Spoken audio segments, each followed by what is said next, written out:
औरंगजेब ने कसम खाई थी कि जब तक मैं मराठों का नामो निशान नहीं मिटा देता, जब तक ना तो ताज पहनूंगा और ना ही शांति से बैठूंगा। और उधर मराठाओं ने भी कसम खाई थी कि छत्रपति संभाजी का बलिदान हम व्यर्थ नहीं जाने देंगे और औरंगजेब की कब्र यही मिट्टी में मिला देंगे और मुगलिया सल्तनत को नेस्तनाबूद कर देंगे। हर हर महादेव।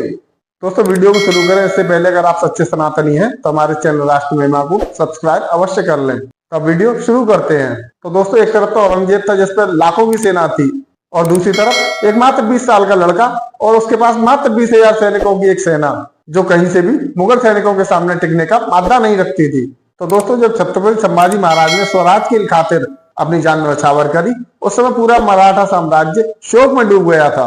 औरंगजेब और मुगलिया सल्तनत जिसको मराठा साम्राज्य का अंत समझ रही थी, असल में वो मराठा साम्राज्य का उदय और औरंगजेब और मुगलिया सल्तनत का अंत साबित हुआ।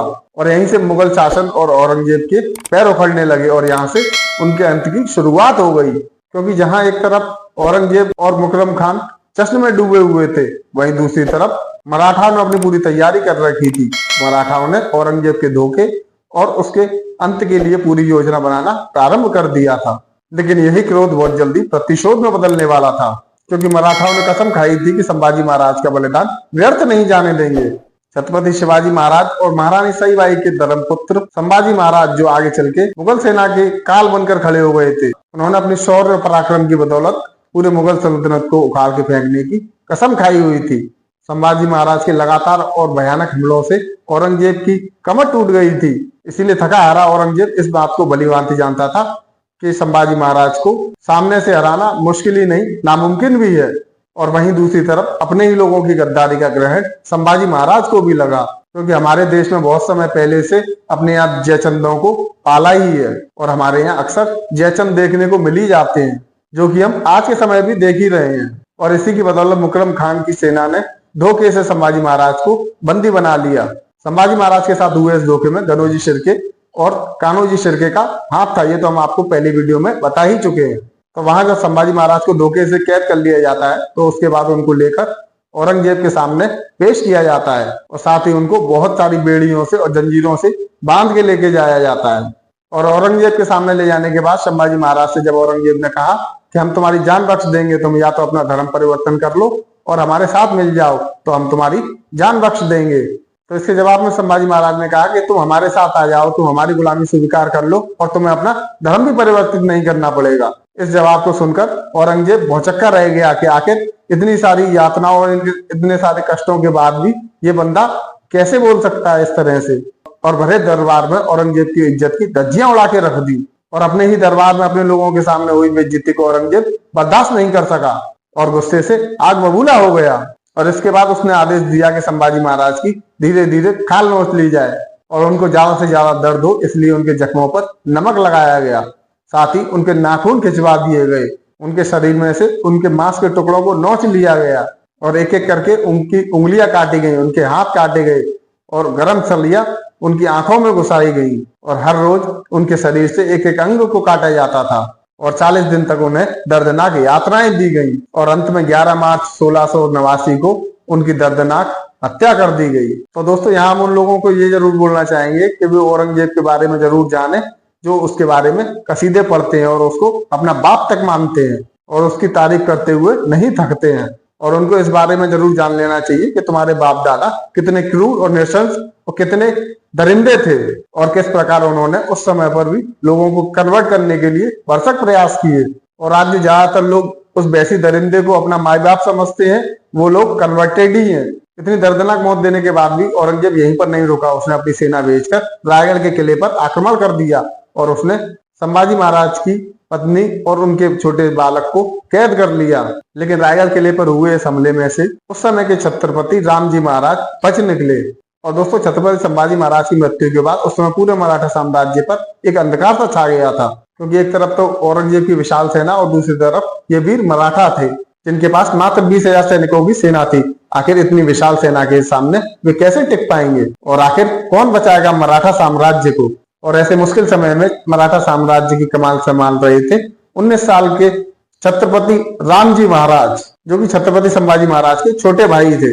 और जब ही एंट्री होती है दो वीर मराठाओं की, जिनका नाम था संताजी और घनाजी, कि छत्रपति संभाजी महाराज की हिंदवी स्वराज की प्रेरणा लेकर छत्रपति रामजी महाराज की ढाल बनकर खड़े हो गए। औरंगजेब पूरे हिंदुस्तान पर कब्जा करना चाहता था, इसलिए उसने एक से एक सरदारों को वहां पर इकट्ठा करना शुरू कर दिया था और उन सभी सरदारों के साथ मिलकर निकल पड़ा मराठाओं के ऊपर अधिकार जमाने के लिए। और उधर मराठा भी कहां चैन से बैठे थे। और जब भी खबर आई कि महाराष्ट्र के तुलापुर नामक स्थान पर औरंगजेब डेरा डाले हुए है और ये वही जगह थी जहां पर औरंगजेब ने संभाजी महाराज की क्रूरता से हत्या की थी। और तभी अगले दिन संताजी घोरपड़े अपने कुछ हजार सैनिकों के साथ वहां पर हमला करने के लिए निकल पड़े।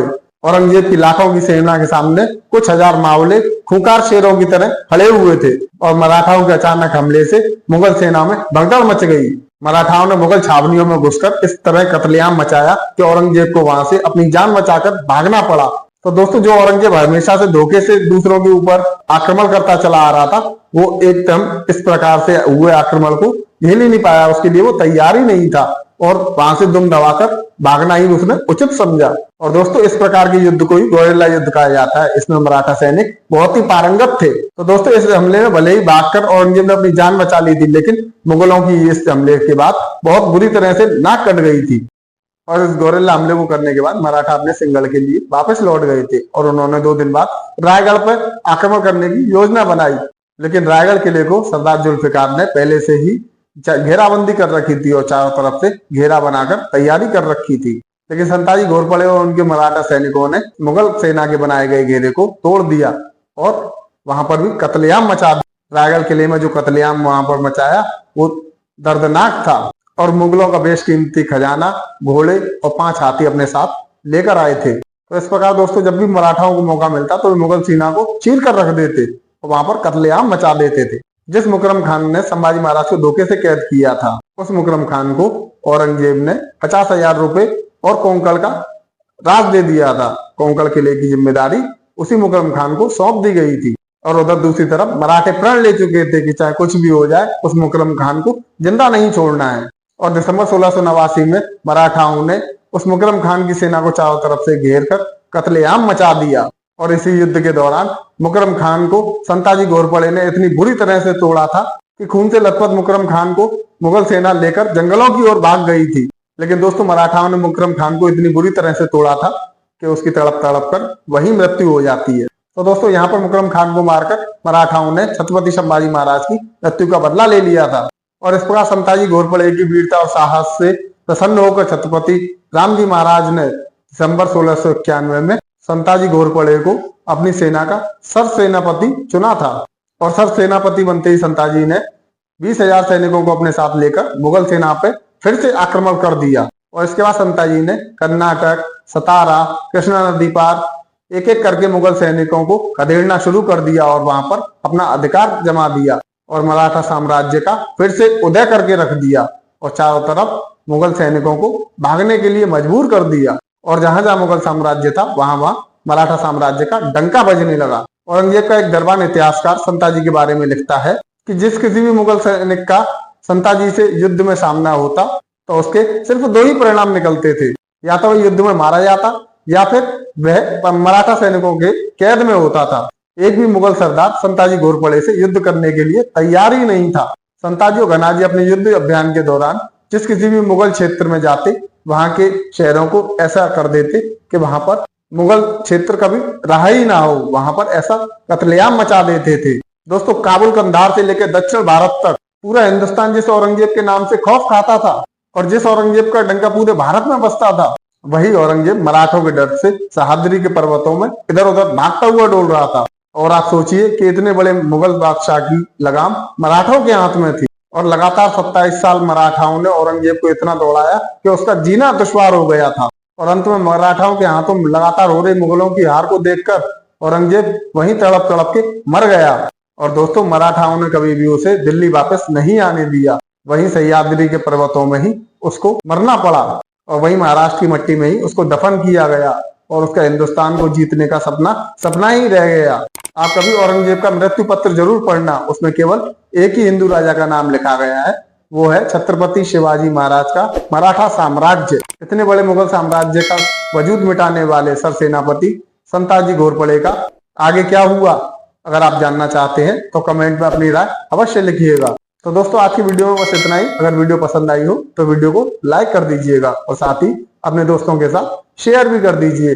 और आपने अगर हमारा चैनल राष्ट्र महिमा अभी तक सब्सक्राइब नहीं किया है तो हमारे चैनल को सब्सक्राइब भी अवश्य कर लें। तो मिलते हैं अगले किसी वीडियो में किसी नए टॉपिक के साथ। जब तक के लिए नमस्कार।